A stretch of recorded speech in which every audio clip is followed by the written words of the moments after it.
The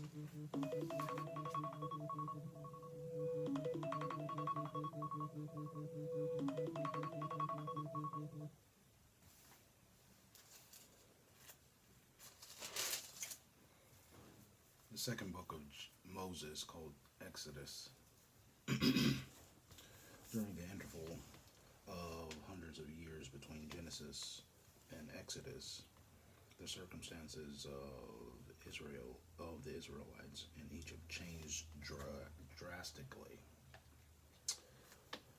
From being favorably treated by Joseph,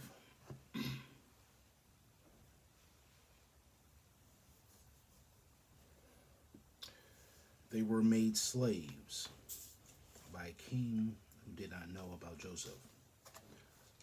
Chapter 1, verse 8. The book of Exodus begins then with the story of the birth of Moses and how God prepared him to bring the Israelites out of slavery. An excellent education in Pharaoh's court and the discipline of desert living prepared Moses to lead Israel through the wilderness.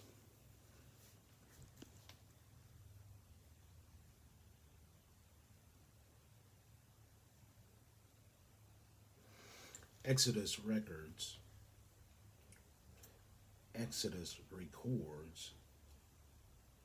the dramatic confrontation of Moses and Pharaoh, the crossing of the Red Sea, the journey to Mount Sinai, and the two major events in Sinai, the giving of the law and the construction of the tabernacle.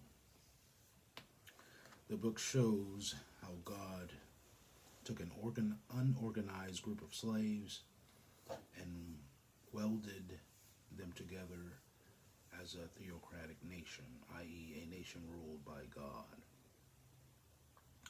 Outline 1. Moses the Deliverer, chapter 1, verse 1 through chapter 4, verse 31. 2. The contest with Pharaoh, chapter 5, verse 1 through chapter 13 through 19. 3. From Egypt to Mount Sinai, chapter 13 through chapter 20, verse 20 through chapter 19, verse 2. 4. The covenant established, chapter 19, verse 3 through chapter 24, verse 8. 5. The tabernacle for worship, chapter 24, verse 9 through chapter 40, verse 38. Chapter 1. Now these are the names of the children of Israel which came into Egypt. Every man and his household came with Jacob: Reuben, Simeon, Levi, and Judah, Issachar, Zebulun, and Benjamin, Dan and Naphtali, Gad and Asher. And all the souls that came out of the loins of Jacob were 70 souls, for Joseph was in Egypt already, and Joseph died, and all his brethren, and all the generation. And the children of Israel were fruitful and increased abundantly, and they multiplied and waxed exceeding mighty, and the land was filled with them. Now there arose up a new king over Egypt, which knew not Joseph. And he said unto his people, Behold, the people of the children of Israel are more and mightier than we. Come on, let us deal wisely with them, lest they multiply, and it come to pass that when their fall they join also unto our enemies and fight against us, and so get them up out of the land. Therefore did therefore they did set over them taskmasters to afflict them with their burdens. And they built for Pharaoh treasure cities, Pithom and Ramses. But there are more but the more they afflicted them, the more they multiplied and grew. And they were grieved because of the children of Israel. And the Egyptians made the children of Israel to serve with rigor. And they made their lives bitter with hard bondage in mortar and in brick and in all manner of service in the field. All their service wherein they made them serve was with rigor. And the king of Egypt spake to the Hebrew midwives, of which the name of the one was Siphrah, and the name of the other Puah. And he said, when ye do the office of a midwife to the Hebrew women, and see them upon the tools, if it be a son, then ye shall kill him. But if it be a daughter, then she shall live. But the midwives feared God, and did not as the king of Egypt commanded them, but saved the men, children alive. And the king of Egypt called for the midwives, and said unto them, why have ye done this thing, and have saved the men, children alive?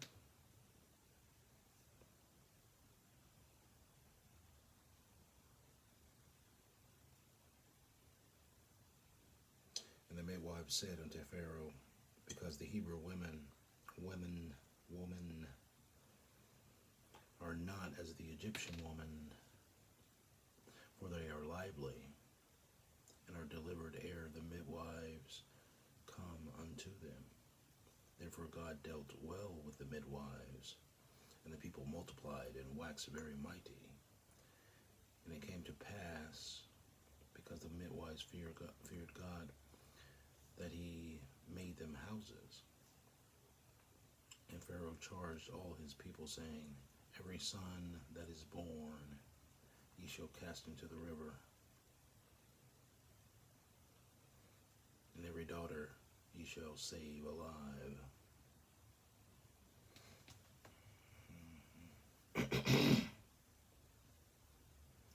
Make their lives bitter with hard bondage in mortar and in brick and in all manners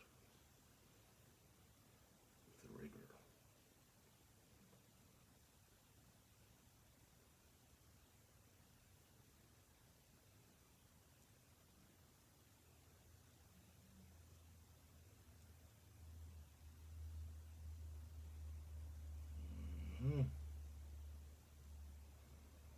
Chapter 2. And there went a man of the house of Levi, and took a wife, a daughter of Levi. And the woman conceived, and bare a son. And when she saw him that he was a goodly child, she hid him 3 months. And when she could not longer hide him, she took for him an ark of bulrushes, and daubed it with slime and with pitch, and put the child therein. And she laid it in the flags by the river's brink. And his sister stood afar off, to wit what would be done to him. And the daughter of Pharaoh came down to wash herself at the river, and her maidens walked along by the riverside. And when she saw the ark among the flags, she sent her maid to fetch it.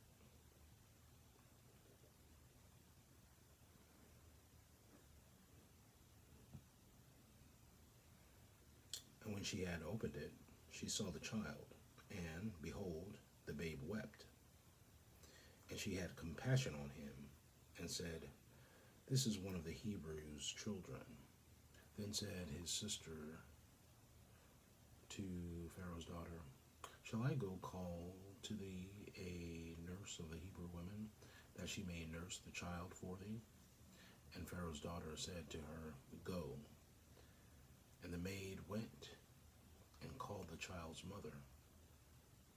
And Pharaoh's daughter said unto her, "Take this child away, and nurse it for me, and I will give thee thy wages." And the woman took the child and nursed it. And the child grew, and she brought him unto Pharaoh's daughter. And he became her son, and she called his name Moses. And she said, "Because I drew him out of the water." And it came to pass in those days, when Moses was grown, that he went out unto his brethren, and looked on their burdens, and he spied an Egyptian smiting an Hebrew, one of his brethren. And he looked this way and that way, and when he saw there was no man, he slew the Egyptian and hid him in the sand.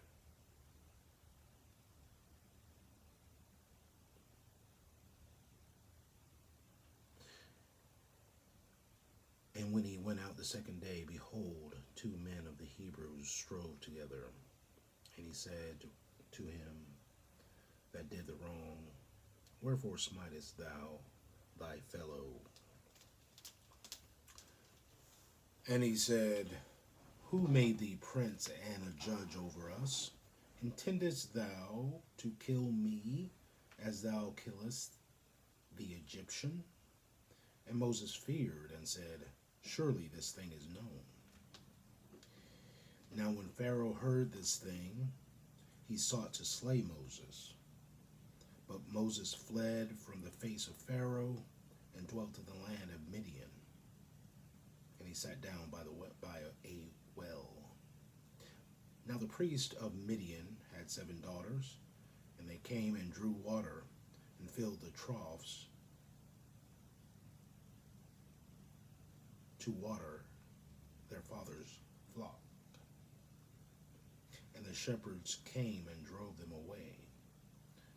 But Moses stood up and helped them and watered their flock.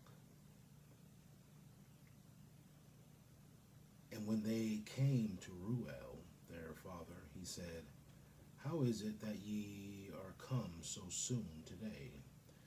And they said, "An Egyptian delivered us out of the hand of the shepherds, and also drew water enough for us, and watered the flock." And he said unto his daughters, "And where is he? Why is it that ye have left the man? Call him, that he may eat bread." And Moses was content to dwell with the man. And he gave Moses Zipporah, his daughter. And she bare him a son. And he called his name Gershom. For he said, "I have been a stranger in a strange land." And it came to pass in process of time that the king of Egypt died, and the children of Israel sighed by reason of the bondage, and they cried. And their cry came up unto God by reason of the bondage. And God heard their groaning, and God remembered his covenant with Abraham and with Isaac and with Jacob. And God looked upon the children of Israel, and God had respect unto them.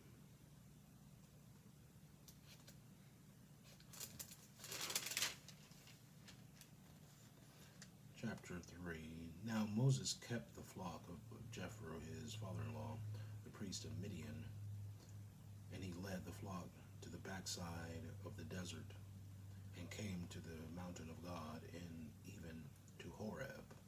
And the angel of the Lord appeared unto him in a flame of fire out of the midst of a bush. And he looked, and behold, the bush burned with fire, and the bush was not consumed. And Moses said, I will now turn aside and see this great sight, why the bush is not burnt. And when the Lord saw that he turned aside to see, God called him out of the midst of the bush and said, Moses, Moses. And he said, Here I am. And he said, Draw not nigh hither. Put off thy shoes from off thy feet, for the place whereon thou standest is holy ground. Moreover, he said, I am the God of thy father, the God of Abraham, the God of Isaac, and the God of Jacob. And Moses hid his face, for he was afraid to look upon God. And the Lord said, I have surely seen the affliction of my people which are in Egypt, and have heard their cry by reason of their taskmasters, for I know their sorrows. And I am come down to deliver them out of the hand of the Egyptians, to bring them out of that land unto a good land and a large, unto a land flowing with milk and honey, unto the place of the Canaanites and the Hittites and the Amorites and the Perizzites and the Hivites and the Jebusites. Now therefore, behold, the cry of the children of Israel is come unto me, and I have also seen the oppression wherewith the Egyptians oppress them. Come now therefore, and I will send thee unto Pharaoh, that thou mayest bring forth my people, the children of Israel, out of Egypt.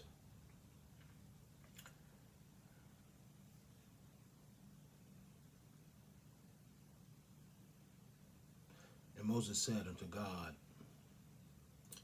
Who am I that I should go unto Pharaoh, and that I should bring forth the children of Israel out of Egypt? And he said, Certainly I will be with thee, and this shall be a token unto thee that I have sent thee. When thou hast brought forth the children out of Egypt, ye shall serve God upon this mountain. And Moses said unto God, Behold, when I come unto the children of Israel, I shall say unto them, The God of your fathers hath sent me unto you. And they shall say to me, What is his name? What shall I say unto them? And God said unto Moses, I am that I am. And he said, Thus shalt thou say unto the children of Israel, I am hath sent me unto you.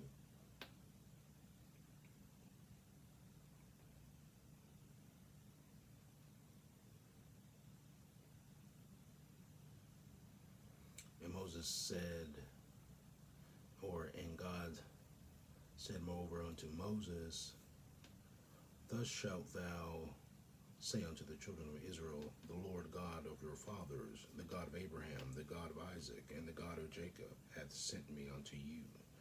This is my name forever. This is my memorial unto all generations. Go and gather the elders of Israel together, and say unto them, The Lord God of your fathers, the God of Abraham, of Isaac, and of Jacob, appeared unto me, saying, I have surely visited you, and seen that which is done to you in Egypt. And I have said, I will bring you up out of the affliction of Egypt, unto the land of the Canaanites, and the Hittites, and the Amorites, and the Perizzites, and the Hivites, and the Jebusites, unto a land flowing with milk and honey. And they shall hearken to thy voice, and thou shalt come, thou and the elders of Israel, unto the king of Egypt. And ye shall say unto him, the Lord God of the Hebrews hath met with us. And now let us go, we beseech thee, 3 days' journey into the wilderness, that we may sacrifice to the Lord our God. And I am sure that the king of Egypt will not let you go, no, not by a mighty hand. And I will stretch out my hand and smite Egypt with all my wonders, which I will do in the midst thereof. And after that he will let you go. And I will give this people favor in the sight of the Egyptians. And it shall come to pass that when ye go, ye shall not go empty, but every woman shall borrow of her neighbor, and of her that sojourneth in her house, jewels of silver, and jewels of gold, and raiment, and ye shall put them upon your sons and upon your daughters, and ye shall spoil the Egyptians. But every woman shall borrow of her neighbor, and of her that sojourneth in her house, jewels of silver and jewels of gold and raiment, and ye shall put them upon your sons and upon your daughters, and ye shall spoil the Egyptians. Okay.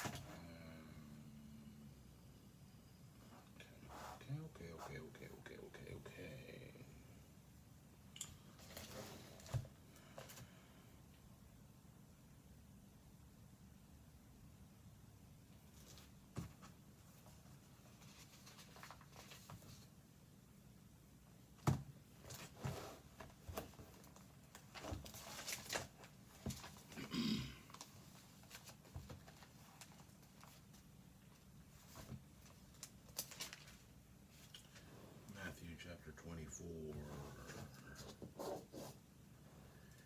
And Jesus went out and departed from the temple, and his disciples came to him for to show him the buildings of the temple. And Jesus said unto them, See ye not all these things? Verily I say unto you, there shall not be left here one stone upon another that shall not be thrown down. And as he sat upon the Mount of Olives, the disciples came unto him privately, saying, Tell us, when shall these things be? And what shall be the sign of thy coming, of the end of the world? And Jesus answered and said unto them, Take heed that no man deceive you. For many shall come in my name, saying, I am Christ, and shall deceive many. And ye shall hear of wars and rumors of wars. See that ye be not troubled, for all these things must come to pass, but the end is not yet.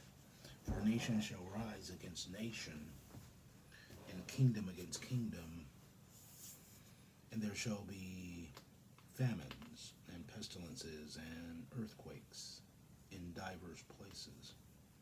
All these are the beginning of sorrows. Then shall they deliver you up to be afflicted, and shall kill you,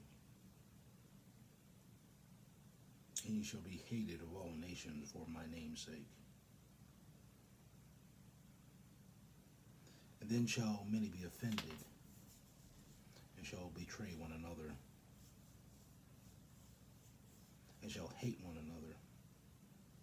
And many false prophets shall arise, and shall deceive many. And because iniquity shall abound, the love of many shall wax cold. he that shall endure unto the end, the same shall be saved. And this gospel of the kingdom shall be preached in all the world for a witness unto all nations, and then shall the end come. And ye therefore shall see the abomination of desolation, spoken of by Daniel the prophet, stand in the holy place. Whoso readeth it, whoso readeth, let him understand.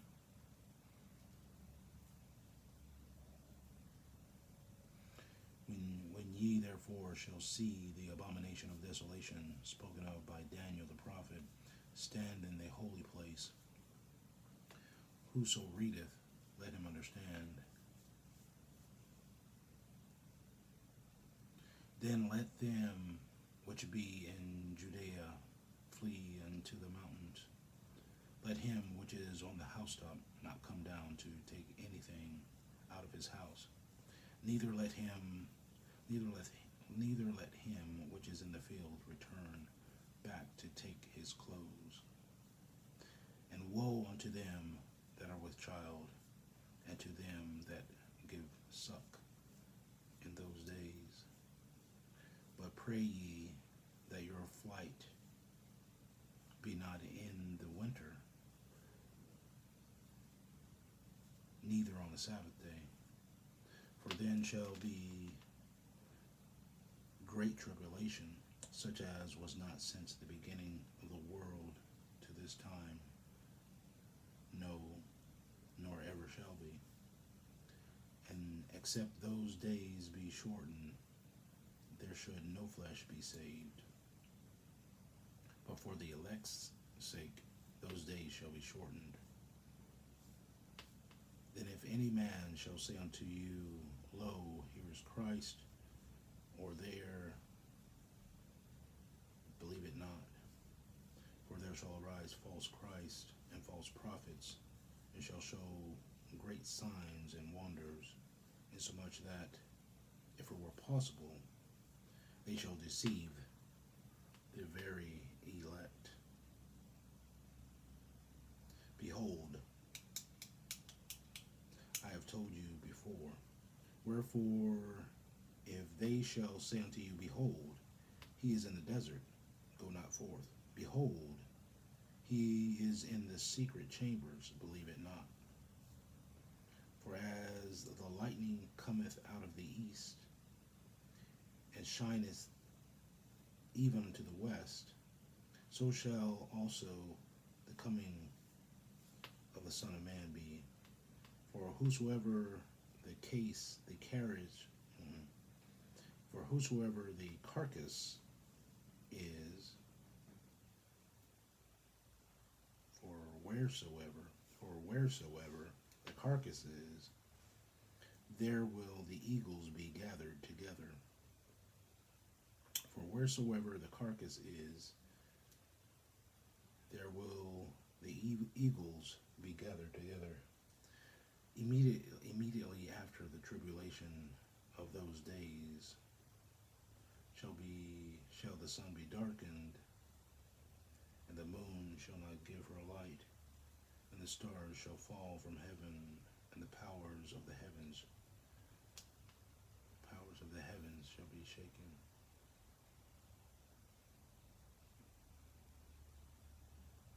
And then shall appear the sign of the Son of Man in heaven, and then shall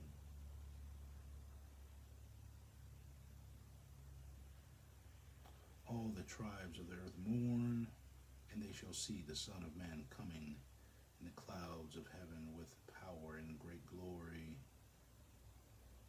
And he shall send his angels with a great sound of a trumpet, and they shall gather together his elect from the four winds, from one end of heaven to the other. Now learn a parable of the fig tree. When his branch is yet tender, and putteth forth leaves, ye know summer is nigh. So likewise ye, when ye shall see all these things, know that it is near, even at the doors. Verily I say unto you, this generation shall not pass till all these things be fulfilled. Heaven and earth shall pass away, but my words shall not pass away. But of that day, an hour knoweth and hour, but of that day and hour, okay, but of that day and hour knoweth no man, no, not the angels of heaven, but my Father only. But as the days of Noe were, so shall also the coming of the Son of Man be. For as in the days that were before the flood, they were eating and drinking, marrying and giving in marriage, until the day that Noe entered into the ark, and knew not until the flood came and took them all away. So shall also the coming of the Son of Man be.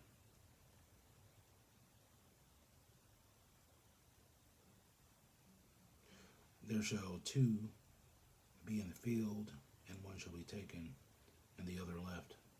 Two women shall be grinding at the mill. The one shall be taken, the other left. Watch therefore, for ye know not what hour your Lord doth come. But know this, that if the good man of the house had known in what watch the thief would come, he would have watched and would not have suffered his house to be broken up. Therefore be ye also ready, for in such an hour as ye think not, the Son of Man cometh.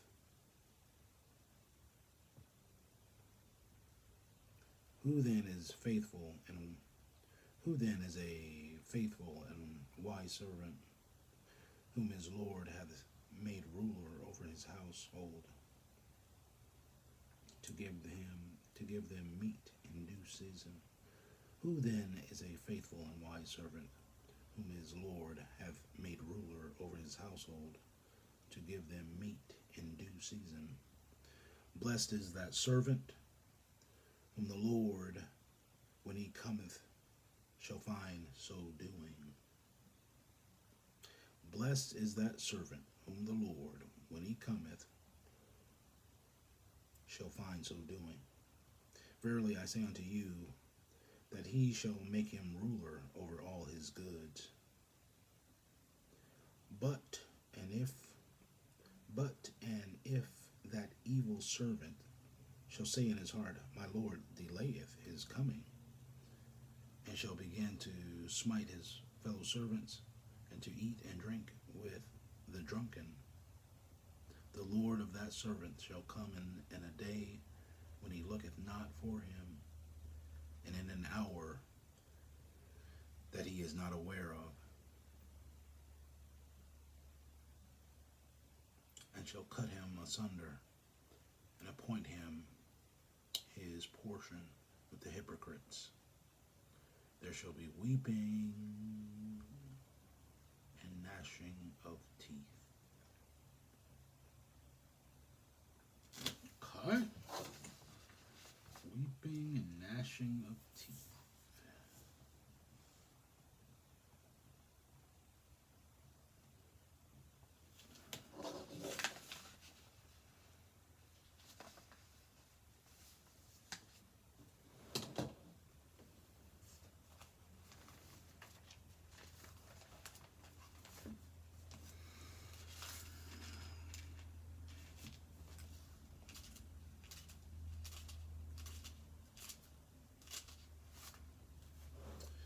Acts 27, Acts chapter 27. And when it was determined that we should sail into Italy, they delivered Paul and and certain other prisoners unto one named Julius, a centurion of Augustus's band. And entering into a ship of Adramyttium,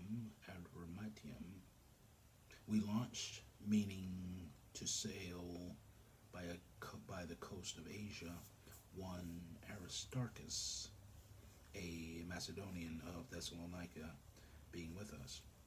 And the next day we touched at Sidon, and Julius courteously entreated Paul and gave him liberty to go unto his friends to refresh himself. And when we had launched from thence, we sailed under Cyprus, because the winds were contrary. And when we had sailed over the sea of Cilicia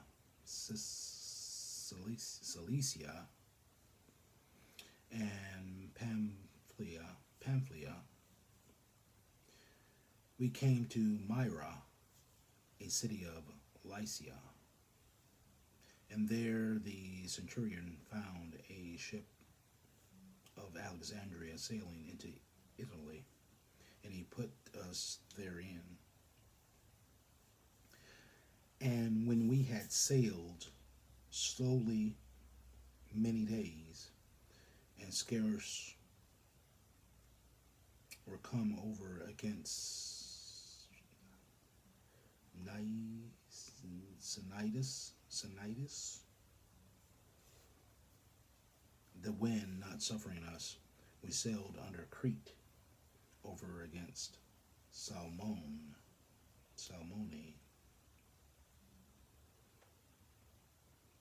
and hardly passing it, came unto a place which is called the Fair Havens, nigh whereunto was the city of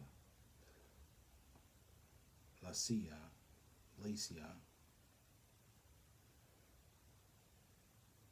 Now when much time was spent, and when sailing was now dangerous, because the fast was now already past, Paul admonished them, and said unto them, Sirs, I perceive that this voyage will be with hurt and much damage, not only of the lading and ship, but also of our lives. Nevertheless, the centurion believed the master and the owner of the ship more than those things that were spoken by Paul. And because the haven was not commodious to winter in, the more part advised to depart thence also, if by any means they might attain to Phoenix, and there to winter, which is an haven of Crete, and lieth toward the southwest and northwest.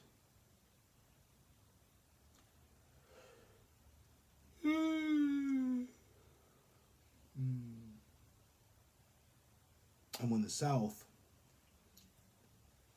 south wind blew softly, supposing that they had obtained their purpose, losing thence, they sailed close by Crete. But not long after, there arose against it a tempestuous wind called Euroclydon.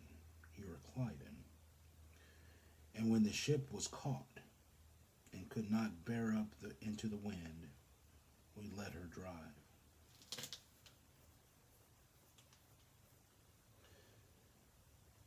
And running under a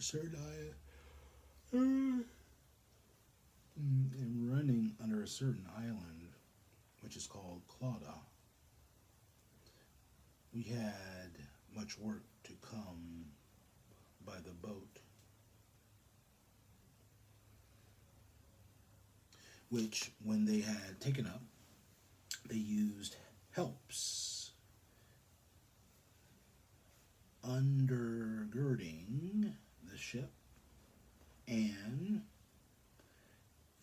lest they should fall into the quicksands, strake sail, and were so and so were driven. Strake sail, strake sail. Okay, strake sail. And we, being exceedingly tossed with a tempest, the next day they lightened the ship. And the third day we cast out with our own hands the tackling of the ship. And when neither the sun nor stars in many days appeared, and no small tempest lay on us, all hope that we should be saved was then taken away. But after long abstinence, Paul stood forth in the midst of them and said, Sirs, ye should have hearkened unto me, and not have loosed from Crete, and to have gained this harm and loss. And now I exhort you to be of good cheer, for there shall be no loss of any man's life among you, but of the ship. For there stood by me this night the angel of God, whose I am, and whom I serve, saying, Fear not, Paul, thou must be brought before Caesar, and lo, God hath given thee all them that sail with thee. Wherefore, sirs, be of good cheer, for I believe God, that it shall be even as it was told me. Howbeit, we must be cast upon a certain island. But when the 14th night was come, as we were driven up and down in Adria, about midnight the shipmen deemed that they drew near to some country, and sounded and found it 20 fathoms. And when they had gone a little further, they sounded again and found it 15 fathoms. Then, fearing lest we should have fallen upon rocks, they cast 4 anchors out of the stern, and wished for the day. Fearing lest we should have fallen upon rocks, they cast 4 anchors out of the stern and wished for the day. And as the shipmen were about to flee out of the ship, and they had let down the boat into the sea under color, as though they would have cast anchors out of there, blah, blah, blah, blah. And the shipmen were about to flee out of the ship when they had let down the boat into the sea under color, as though they would have cast anchors out of the foreship. Paul said unto the centurion and to the soldiers, Except these abide in the ship, ye cannot be saved. And the soldiers cut off the ropes of the boat and let her fall off. And while the day was coming on, Paul besought them all to take meat. Paul besought them all to take meat, saying, This day is the 14th day that ye have tarried and continued fasting, having taken nothing. Wherefore I pray you to take some meat, for this is for your health, for there shall not an hair fall from the head of any of you. And when he had thus spoken, he took bread and gave thanks to God, and presence of them all. And when he had broken it, he began to eat. Then they were all then they were all of good cheer, and they also took some meat.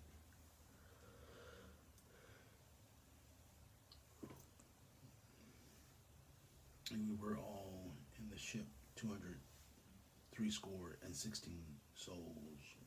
200 threescore and 16 souls.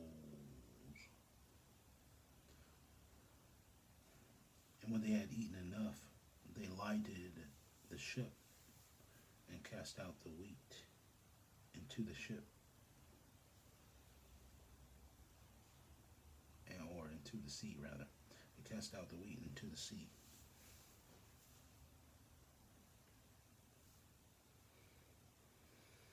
And when it was day, they knew not the land, but they discovered a certain creek with a shore, into which they were minded, if it were possible, to thrust in the ship.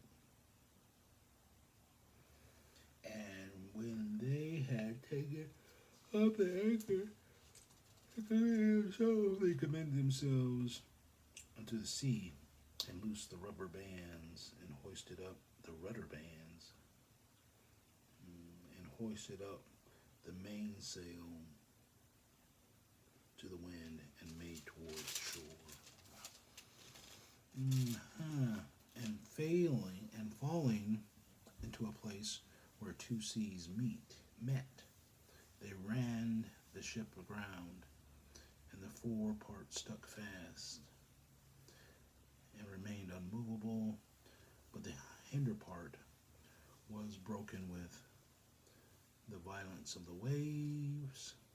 And the soldiers' counsel was to kill the prisoners, lest any of them should swim out and escape.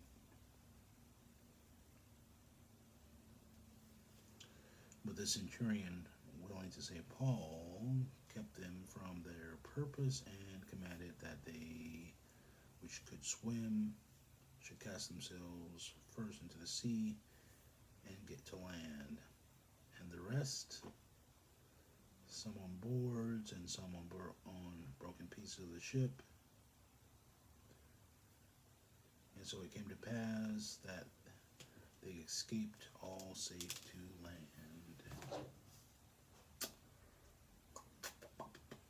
Escaped all safe to land.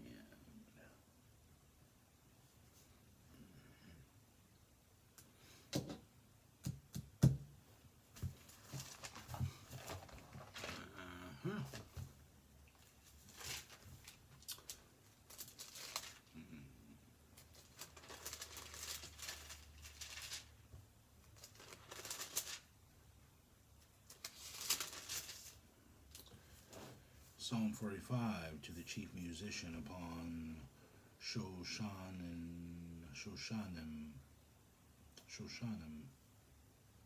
for the sons of Korah, Maskil, a song of loves. My heart is inditing a good matter. I speak of the things which I have made, touching the king, my tongue. My tongue is the pen of a ready writer. Thou art fairer than the children of men. Grace is poured into thy lips. Therefore God hath blessed thee forever. Gird thy sword upon thy thigh, and most mighty with thy glory and thy majesty. And in thy majesty ride prosperously, because of truth and meekness and righteousness. And thy right hand shall teach thee terrible things. Thine arrows are sharp in the heart of the king's enemies, whereby the people fall under thee. Thy throne, O God, is forever and ever. The scepter of thy king is a right scepter. Thou lovest righteousness and hatest wickedness. Therefore God, thy God, hath anointed thee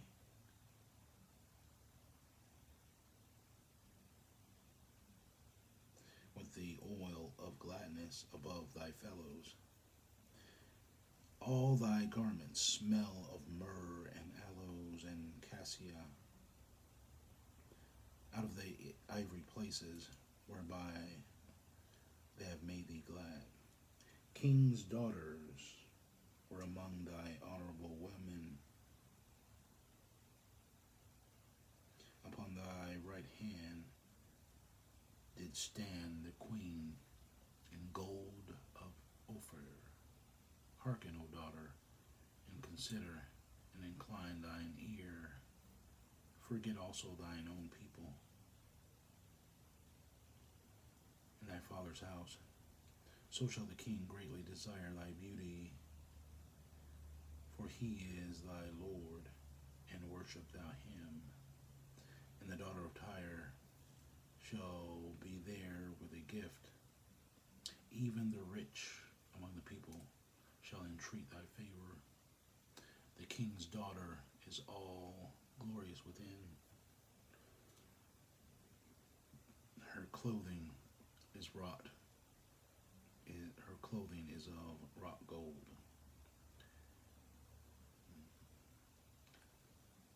He shall be brought unto the king in raiment of needlework. The virgins, her companions that follow her, shall be brought unto thee. With gladness and rejoicing shall they be brought. They shall enter in the king's palace. Instead of thy fathers shall be thy children, whom thou mayest make princes in all the heart, all the earth, all the earth.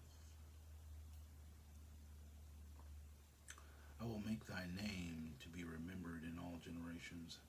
Therefore shall the people praise thee forever and ever.